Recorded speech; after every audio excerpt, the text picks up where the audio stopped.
कुंभ राशि वाले बंधुओं, स्वागत है आप सभी का मंथन भिंड यूट्यूब चैनल में। बंधुओं, इस पूरे दिसंबर के महीने में सोते समय तकिए के नीचे रख लेना ये दो दिव्य चीजें। इन चीजों में इतनी अधिक शक्ति है कि जिस दिन से आप इन्हें अपनी तकिए के नीचे रखकर सोएंगे, आप सौभाग्य को अपने जीवन में चुंबक की तरह आकर्षित कर लेंगे। माता लक्ष्मी की विशेष कृपा आपको प्राप्त होगी और धन लक्ष्मी के रूप में माता आपके घर में हमेशा के लिए विराजमान हो जाएगी। धन दौलत आपके कदम चूमने लगेगी। जो भी आपके शत्रु हैं, जो भी आपके जीवन में बाधाएं हैं, चाहे वे ग्रह नक्षत्रों से उत्पन्न हो रही हो या कोई इंसान जानबूझकर आपके जीवन में रोड़े अटका रहा हो, सब बाधाएं एक क्षण में ही समाप्त हो जाएंगी। नया वर्ष आने से पहले इस अंतिम मास में इस क्रिया को आप अवश्य शुरू कर दें, ताकि नए वर्ष के संपूर्ण शुभ योगों का आपको चमत्कारी परिणाम प्राप्त हो सके। तो जयकारा बोलो माता रानी का, जगत माई महामाई माँ भद्रकाली की जय बोलो, माता रानी के सांचे दरबार की जय बोलो। बंधुओं, बड़े ही भाग्यशाली होते हैं वो लोग जिन्हें माता रानी स्वयं कोई ना कोई संकेत देती हैं, किसी न किसी के माध्यम से, जिनके जीवन में खुशियां लेकर आती हैं और जिनके जीवन के दुख और तकलीफों को स्वयं अपने हाथों से मिटा डालती हैं। बंधुओं, ऐसे परम भाग्यशाली आप बनने वाले हो। बस आपको करना होगा यह एक छोटा सा काम। आपको इन दो छोटी सी चीजों को अपनी तकिए के नीचे अवश्य ही नित्य रख के सोना होगा। चमत्कार तो आप फिर अपनी आंखों से होते हुए अपने जीवन में देखेंगे ही। बंधुओं, एक बात याद रखना, आज का यह जो कार्यक्रम है, यह कोई साधारण कार्यक्रम नहीं है। इस कार्यक्रम में आपके जीवन के कुछ ऐसे मूल मंत्र छिपे हुए हैं, ऐसे रहस्यों से पर्दा उठने वाला है जिनके बारे में आप खुद भी सोचकर सुनकर चौंक उठेंगे, क्योंकि ऐसा ज्ञान अब तक आपको प्राप्त नहीं हुआ है। इस कार्यक्रम में हम आपसे ही बातें करेंगे, आपसे कुछ प्रश्न पूछेंगे, आपके जीवन के बारे में कुछ ऐसे अद्भुत रहस्य आपको बताएंगे जिनको जान लेने के बाद आप सचमुच में अपने जीवन को बदलने की दिशा में एक कदम उठा पाएंगे। हम जानते हैं कि आपने अपने जीवन में बहुत मेहनत की है, बहुत कुछ आपने अपने जीवन में गंवाया भी है। शारीरिक परिश्रम और धन की तो बात ही क्या की जाए, भावनात्मक तौर पर भी आप अंदर ही अंदर बहुत टूटे हैं। लेकिन जिन लोगों से और जिन परिस्थितियों में आपने मदद की उम्मीद की थी, उन्होंने कभी आपका साथ नहीं दिया, और जिन्हें आपको समझना चाहिए था, उन्होंने कभी आपको समझा भी नहीं। कहने का मतलब यह है कि हम अच्छी तरह से जानते हैं कि आपने अपने जीवन में कौन सी बड़ी कीमतें चुकाई हैं, किस प्रकार आप आज इस मुकाम तक पहुंच पाए हैं। जो भी कुछ आज आपने हासिल किया है, वह केवल और केवल अपनी शक्ति, अपनी योग्यता और अपनी मेहनत के दम पर। फिर भी बंधुओं, हम आपको बता दें कि आपके छुपे हुए शत्रु जो आपके अपनों में ही रहते हैं, आपके आसपास के लोगों में ही रहते हैं, वे अभी भी आपका पीछा नहीं छोड़ रहे हैं। पल प्रतिपल आपके जीवन की हर एक खबर उन्हें रहती है और वे हमेशा कुछ न कुछ ऐसा आपके ऊपर आजमाते रहते हैं कि आपके जीवन में परेशानियां फिर से वापस आ जाएं और जो परेशानियां अभी हैं वे कई गुना बढ़ जाएं। बंधुओं, आपके शत्रु तो इस हद तक गिर चुके हैं कि वे आपके ऊपर किसी भी प्रकार की काली तांत्रिक क्रिया करने से भी पीछे नहीं हटते हैं। लेकिन एक बड़ी ही अजीब और बहुत ही सकारात्मक बात आपके साथ यह है कि आप बेशक ऊपर से थोड़े से हताश और निराश दिखाई देते हैं, लेकिन अंतर मन की गहराई में आपके अंदर गजब की शक्ति है। आपका मनोबल बहुत ही शक्तिशाली है। और एक सबसे अद्भुत बात जो आपके अंदर है, जो संसार में किसी अन्य के पास नहीं है, कि जब भी जीवन में परिस्थितियां बहुत विकट होती हैं, बहुत ही विपरीत होती हैं, तब आप जो साहस दिखाते हैं, जो हिम्मत दिखाते हैं, वह देखने लायक होती है। जी हाँ बंधुओं, देखा जाए तो आपके अंदर नेतृत्व के सारे गुण हैं। आप एक उत्तम प्रकृति के इंसान हैं, परंतु कुछ कमजोरियां भी हैं आपके पास। सारी शक्तियां नहीं हैं, कुछ आसक्तियां भी हैं। जैसे कि आप भावनात्मक तौर पर बहुत कमजोर हैं। आपके अंदर ज्ञान का खजाना भरा हुआ है। हर विषय पर आपको कुछ न कुछ ज्ञान अवश्य रहता ही है, लेकिन आपकी भावनाएं आपके आड़े आ जाती हैं। आपका दिमाग खूब कहता है कि इस इंसान पर भरोसा मत करो, यह तुम्हें फंसाएगा ही, तुम्हें कहीं का नहीं छोड़ेगा। फिर भी आपका दिल इतना कोमल है कि आपके मन की, आपके दिमाग की भाषा उसे समझ नहीं आती है। इसकी अपनी ही एक अलग भाषा है और इसकी भाषा में आप फंस जाते हैं और भावनात्मक होकर निर्णय ले लेते हैं। और जब जब आपने भावुकता से निर्णय लिया है तब तब आपके जीवन में परेशानियां आई हैं।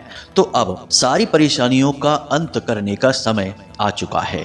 अब आपको हम ना केवल मानसिक और भावनात्मक तौर पर मजबूत बनाएंगे, बल्कि आपके जीवन में ईश्वर की शुद्ध सकारात्मक ऊर्जा को भेजने का पूरा प्रयास करेंगे।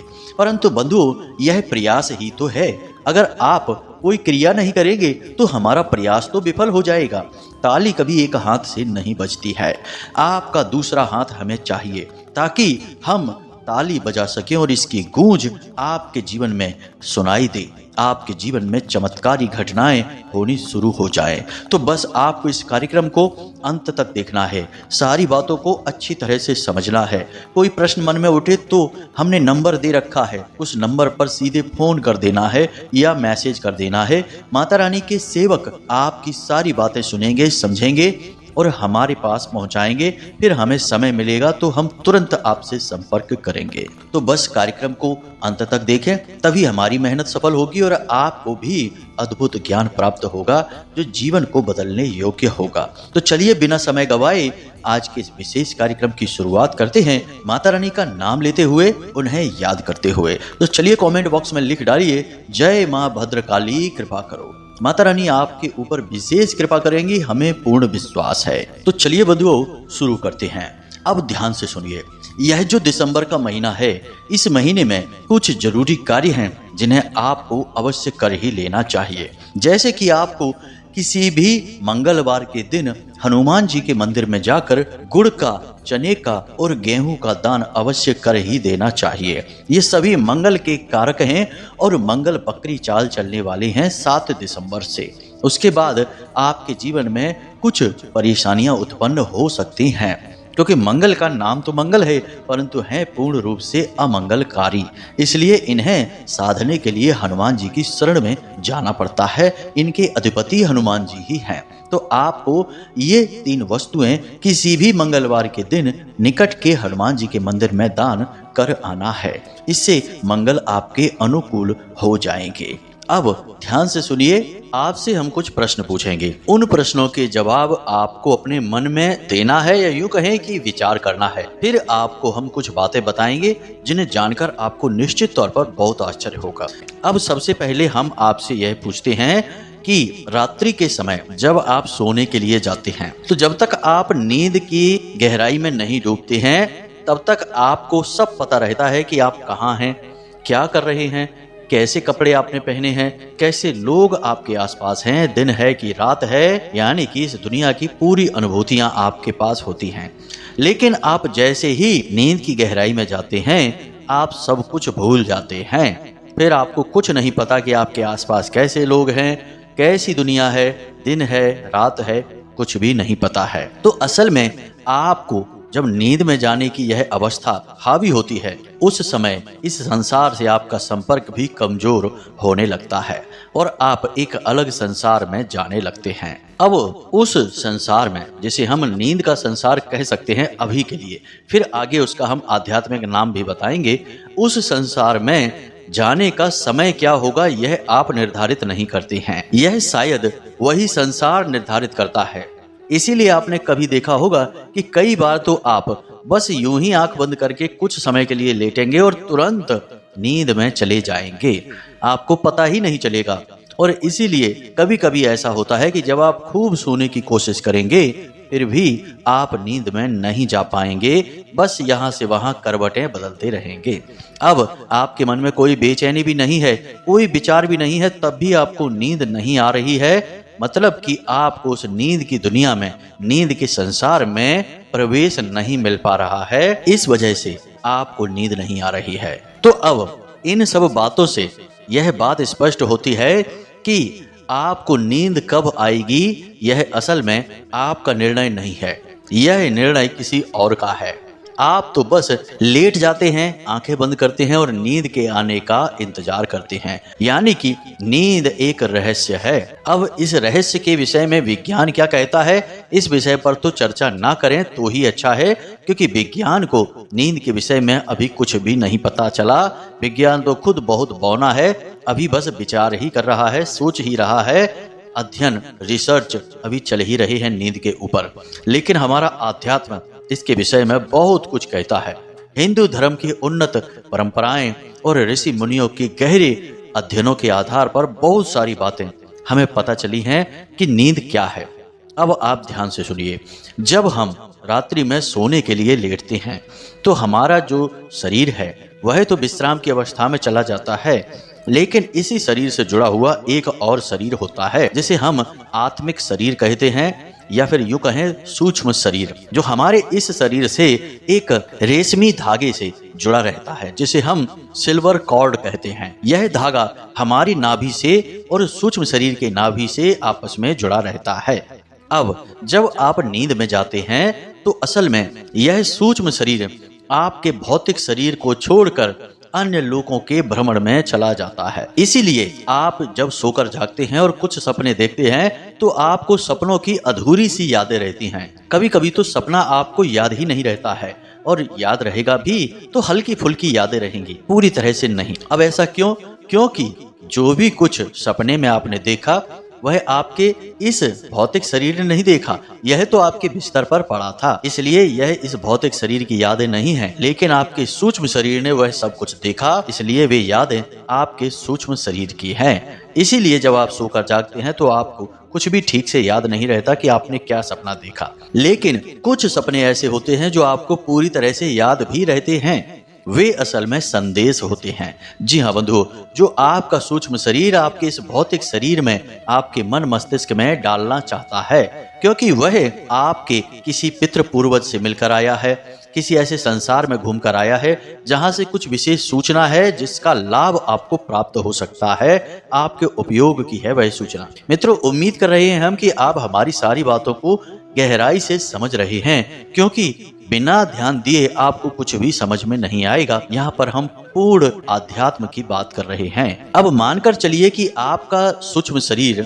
आत्मिक लोक में भ्रमण कर रहा है। वहां पर वह कई प्रकार के लोगों को देखेगा, जीव जंतुओं को देखेगा जो अब इस संसार में नहीं रहते हैं, आत्माओं के संसार में।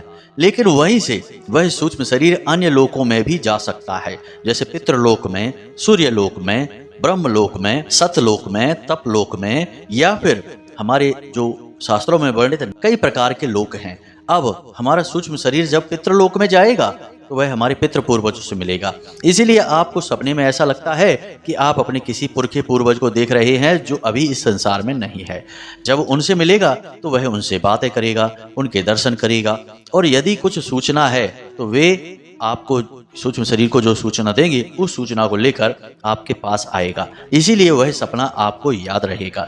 अक्सर ऐसे सपने आपको याद रहते हैं जिनमें आप भगवान के दर्शन करते हैं, ईश्वर के किसी रूप के दर्शन करते हैं, किसी मंदिर के दर्शन करते हैं, या फिर किसी पर्वत, पहाड़ या नदी के दर्शन करते हैं, या फिर अपने किसी पितृ पूर्वज को जो अभी संसार में नहीं है, मरे हुए हैं, ऐसे लोगों के दर्शन करते हैं, या फिर भविष्य में होने वाली किसी बड़ी दुर्घटना के बारे में आपको अनुमान हो जाता है, ऐसी चीजों के दर्शन करते हैं। तब आपको ये सपने सोकर जगने के बाद पूरी तरह से याद होते हैं, क्योंकि ये सपने असल में संकेत होते हैं जो आपका सूक्ष्म शरीर आपको देना चाहता है। यानी कि यहाँ तक आपने यह समझा कि आप जब नींद में जाते हैं तो असल में आपका यह भौतिक शरीर तो सो जाता है, लेकिन आपका सूक्ष्म शरीर एक यात्रा पर निकल जाता है, और यह यात्रा अलग अलग लोगों की है। तो अब यहाँ तक आपको यह समझ में आ गया है कि सूक्ष्म शरीर किस प्रकार आपके सोने के समय पर यात्रा पर निकलता है। अब यहाँ पर आपके काम की एक बात और निकल कर आती है कि आपका सूक्ष्म शरीर आपको भविष्य में होने वाली बहुत सारी सूचनाओं की जानकारी दे सकता है, अलग अलग लोगों की यात्राएं कर सकता है, कई प्रकार की दिव्य ऊर्जाओं की, यहाँ तक कि देवी देवताओं की और भगवान के संपर्क में भी आसानी से आ सकता है। तो अब मूल बात यहाँ पर यह निकल कर आती है कि आप देवी देवताओं की विशेष कृपा और आशीर्वाद को इस प्रक्रिया से गुजरकर आसानी से हासिल कर सकते हैं। अब यह क्रिया क्या है, इसे आप ध्यान से समझिए। हम आपको बताने जा रहे हैं एक ऐसी क्रिया, एक ऐसी चीज के बारे में जिससे जब आप अपनी तकिए के नीचे रखकर सोएंगे और किसी विशेष ऊर्जा को साधने की कोशिश करेंगे तो वह ऊर्जा आपके सूक्ष्म शरीर के संपर्क में आएगी।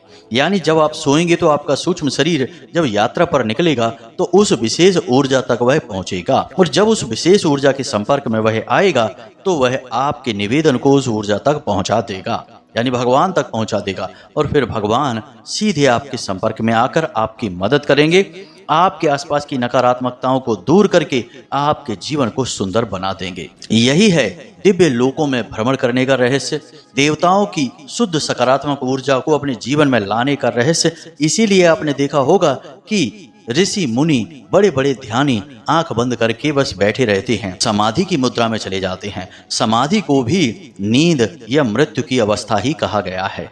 आपने देवी देवताओं तक को देखा होगा कि वे भी ध्यान की अवस्था में बैठे रहते हैं, फिर चाहे भोलेनाथ ही क्यों ना हो, चाहे भगवान श्री हरि विष्णु ही क्यों ना हो। जैसे कि इस समय भगवान श्री हरि विष्णु योग निद्रा में ही लीन हैं और ब्रह्मा जी तो हैं ही तपस्वी, वे तो ध्यान में बैठे ही रहते हैं। तो यह जो ध्यान की अवस्था है यह भी एक गहरी नींद ही है, जिसमें कि वे अपने इस भौतिक शरीर को छोड़कर अन्य लोकों के भ्रमण करते हैं, अन्य देवी देवताओं और पराशक्तियों के ध्यान में डूबे रहते हैं। तो अब आप ध्यान से सुनिए, अब हम आपको इस गहरे प्रयोग के बारे में बताने जा रहे हैं। इस गहरे प्रयोग को करने से पहले कुछ जरूरी बातें हैं, इन्हें आपको ध्यान से समझना होगा। सबसे पहली चीज कि आपको अपनी रात्रि को जब आप सोने जाते हैं उसे पूरी तरह से व्यवस्थित करना होगा। जी हाँ बंधुओं, सबसे पहला काम यह है कि आपको सूर्यास्त से पहले ही भोजन कर लेना होगा और रात्रि में आपको 10 बजे के आसपास ही सोने जाना होगा। अब यदि आप लेट सोते हैं, 11 बजे या 12 बजे सोते हैं, तब भी कोई समस्या नहीं है, बशर्ते कि आपको सोने जाने से कम आधे घंटे पहले ना तो मोबाइल फोन चलाना है और ना ही किसी से कोई चर्चा करनी है, कोई बात करनी है। बिल्कुल अपने दिमाग को खाली रखना है, कोई भी ख्याल अपने दिमाग में लेकर नहीं आना है, बस मौन रहना है, शांत रहना है और अपनी उस मनोकामना के बारे में सोचना है जिसे आप पूरी करवाना चाहते हैं। धन की कमी है तो पैसे के बारे में सोचेंगे, काम धंधे व्यापार के बारे में, नौकरी के बारे में सोचेंगे, या और भी कोई कष्ट है तो उस समस्या या परेशानी को दूर करने के बारे में सोचेंगे। साथ ही साथ आप अपने आराध्य के भी बारे में विचार करेंगे, मन में उनसे निवेदन और विनती करते रहेंगे। कहने का मतलब यह है कि जो सोने की गहरी आध्यात्मिक प्रक्रिया है उसमें उतरने से पहले आप अपने आप को, अपने मन को तैयार करेंगे। इससे आपके सूक्ष्म शरीर को बल प्राप्त होता है और एक सही दिशा निर्देश भी प्राप्त होता है, अन्यथा वह कहाँ भटकेगा, यूं ही भटकता रहेगा, आपके बताए हुए मंजिल तक नहीं पहुंचेगा, देवी देवताओं तक नहीं पहुंचेगा। अब आपकी आस्था और विश्वास जिस भी देवी देवता में है उसी से आपका सूक्ष्म शरीर संपर्क करेगा, तो आपको उनके बारे में मन में विचार करते रहना है। आप यदि कोई मनोकामना पूरी नहीं करवाना चाहते हैं तब भी अपने देवी देवता के बारे में बस विचार करते रहें, उनकी भक्ति के बारे में विचार करें, उनका नाम जप मंत्र जप करते रहें मन ही मन। अब मानकर चलिए कि आप भोले बाबा में आस्था रखते हैं तो आप मन ही मन भोले बाबा के सुंदर स्वरूप का ध्यान करते रहें, उनके पूरे परिवार का ध्यान करते रहें, मन ही मन पंचाक्षरी मंत्र का जाप करते रहें। इसी प्रकार यदि हनुमान जी के प्रति आपकी आस्था है तो आप मन ही मन हनुमान जी की लीलाओं के बारे में विचार करते रहें, उनके सुंदर दृश्य का, उनके स्वरूप का मन में आभास करते रहें, दर्शन करते रहें। साथ ही साथ हनुमान चालीसा का या फिर हनुमान जी का मंत्र जो है उसके बारे में मन में उच्चारण करते रहें। इस प्रकार आप अपनी आत्मिक ऊर्जा को भगवान से जोड़ने की कोशिश कर रहे हैं। यह असल में तैयारी है और यह तैयारी सोने जाने से आधे घंटे पहले प्रारंभ हो जाएगी। अब आप काम चाहे कोई भी करते रहें, खाना देने का काम कर रहे हैं, खाएंगे तो आप नहीं, उस समय बात नहीं करना है, बस मन ही मन यह आपको दोहराते रहना है। कोई मनोकामना यदि है आपकी तो आप उसके बारे में भी विचार करते रहें कि हे भगवान, हमारे पास पैसे की बहुत तंगी है, कुछ भी करके आप हमारी तंगी को दूर करिए। या फिर कर्जा है तो हे प्रभु हमारे ऊपर बहुत कर्जा है, कुछ भी करके हमें इस कर्जे से मुक्ति दिलाइए। इस प्रकार आप विचार करते रहेंगे। बंधुओं, याद रखना कि यह कोई साधारण प्रक्रिया नहीं है जिसके बारे में हम विचार कर रहे हैं, आपको बता रहे हैं। ऐसी गहरी आध्यात्मिक प्रक्रियाओं के बारे में केवल साधक ही आपको बता सकते हैं, अनुभवी इंसान ही बता सकता है। गैर अनुभवी इंसान तो इनके बारे में सोच भी नहीं सकता है। तो इन बातों को आप हल्के में बिल्कुल मत लेना। कुछ ही दिनों के प्रयोग के बाद आपका जीवन 100% बदल जाएगा। हम आपको लिख कर दे सकते हैं इस बात को। अब आप इस प्रक्रिया की शुरुआत कर चुके हैं। आपने हल्का भोजन लिया है, सोने जाने के आधे घंटे पहले आपने मोबाइल फोन को दूर रख दिया है, किसी से कोई बात नहीं कर रहे हैं, मन ही मन आप ख्याल कर रहे हैं, विचार कर रहे हैं। अब आपको करना क्या है, कौन सी चीज है जो अपने तकिए के नीचे रखनी है, जरा इन बातों को ध्यान से समझिए। तो आपको यह क्रिया कैसे करनी है समझिए। आप सोने जाने से पहले स्नान करेंगे, उसके बाद आप अपने पूजा घर में जाएंगे। पूजा घर में आपको एक भोजपत्र, अनार की कलम और अष्टगंध की स्याही लेनी है और भोजपत्र पर आपको 3 बार इस मंत्र को लिखना है, ओम त्रीम नमः, ओम त्रीम नमः। हम इस मंत्र के बारे में आपको पहले भी बता चुके हैं। अलग अलग इसके कई प्रकार के प्रयोग हैं, लेकिन इस मंत्र की शक्ति बहुत ही प्रचंड है। यह त्रिशक्ति को समर्पित है और हमारी संपूर्ण सृष्टि त्रिशक्ति से ही बनी हुई है। जैसे हम ब्रह्मा विष्णु महेश यानी कि सृजन, पालन और संहार की शक्ति कहते हैं। तो इस त्रिशक्ति का आह्वान आप कर रहे हैं। देवी देवता आपके जो भी हैं, आपके मन में हैं, उनके बारे में अलग बात है, लेकिन संपूर्ण देवी देवताओं का संबंध कहीं ना कहीं इन्हीं त्रिशक्तियों से ही होता है। तो अब आपने क्या करना है कि इस कागज पर यानी भोजपत्र पर आपको यह मंत्र 3 बार लिख लेना है। उसके बाद इस कागज को आपको भगवान भोलेनाथ या फिर भगवान श्री हरि विष्णु के चरणों में रख देना है। उसके बाद आपको गाय के घी का एक दीपक जलाना है और उस दीपक के पास बैठकर ही मन इस मंत्र का उच्चारण करते रहना है, ओम त्रीम नमः। इस मंत्र का आपको उच्चारण करते रहना है। कोई विशेष संख्या की सीमा नहीं है, कितनी भी बार आप उच्चारण कर सकते हैं। जब तक आपका दीपक जल रहा है तब तक आप उच्चारण करें।